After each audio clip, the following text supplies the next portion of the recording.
You are only here to deliver as much soul essence, your radiant purpose, your radiant light that you were created to serve as. You were created by God or source or goddess, whatever you may call it, Christ, whatever.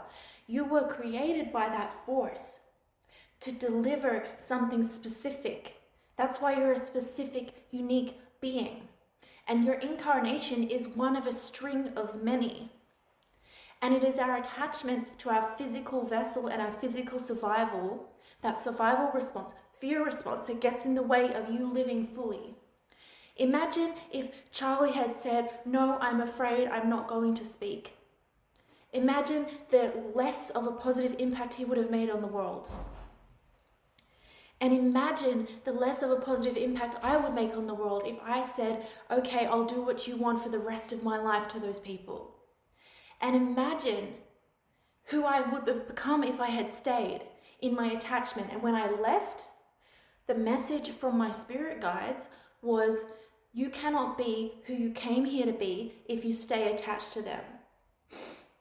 And I knew that if I tried to hide, I was in hiding for a long time, right?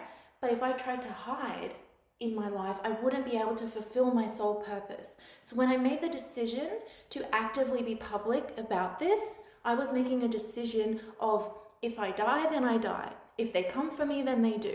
Because fuck that, I am going to live and stand for my soul purpose.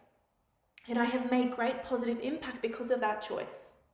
Now, when these things are happening in the world, it is a calling for the seers and the mystics who can see beyond the surface, can see beyond the media, can see beyond the presented agenda and the fear-mongering and look forwards into it.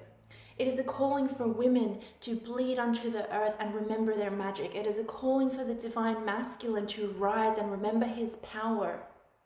All of these things center back on truth. Truth is the antidote to chaos. Truth is the antidote to fear. Truth is the antidote to being controlled. When we stand in our truth, we are radiating a light that is more potent and powerful than lower density energies, than lower energies. You will be guided and led in your soul purpose.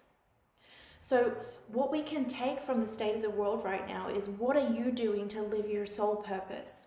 What are you doing to play your part to make the collective greater?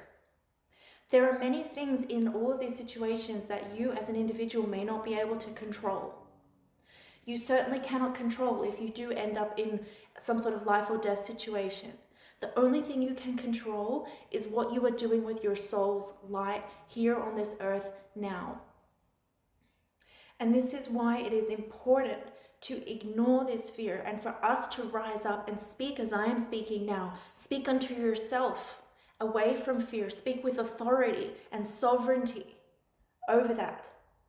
And to assert our right as humanity to be sovereign.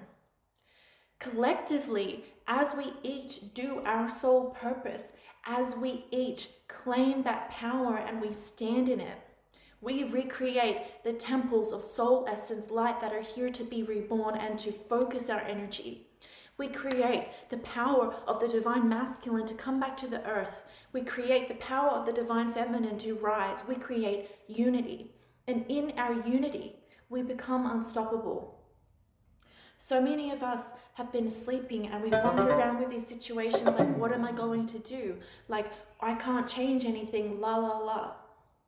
Your soul light is so important, especially as a seer. For me, I have seen, especially this last year, when I've been taken into different portals. I've been taken into places where I had no time. I lost my sense of time at certain periods because I was in the past, in the future, and here and now, and I can see that it's all happening now. And all of the inner work that I have done to change my frequency changed my life, that then changed thousands of others' lives, that made it so I could speak like this to you today, for example. And this is going to touch somebody and this is going to change them. You think that your one incarnation, you as an individual, doesn't matter or isn't important. Your alchemy of healing to become your fullest soul light and your fullest soul essence, it is everything. It is why you were created. Yes, we can take action and we can express it and all of that, but you can't do any of that if you're not doing the inner work first. And as we rise into divine masculine, divine feminine, fully and properly, and we stand in the truth and the freedom of our soul's sovereignty, and we say no to darkness, as we come together, it is then that we will feel strong enough to take physical action if required, to remove these people from power. They must be removed. But I cannot do it alone. You cannot do it alone. So what are we going to do? Are we going to stay hidden? Am I going to not speak in case somebody shoots me? No, fuck that. I already survived those experiences. I've already been into near-death experiences. I have a loose attachment to this physical vessel because I know what it is to die. I know what it is to be tortured. I know what it is to escape. I know what it is to run. And I know that love and true life is more important than survival. And my point and purpose of saying that to you is to stand in your sovereignty. Do not ignore your soul's purpose, because it is important and it does matter and it is essential, and it is the foundation for how we must come into unity to then remove these darker people. We cannot remove them if the divine masculine is not physically strong. It's 11:11 on my timer. We cannot actually do that physical action that many of us would like to take place when all of these people have already built up this momentum of energetic power.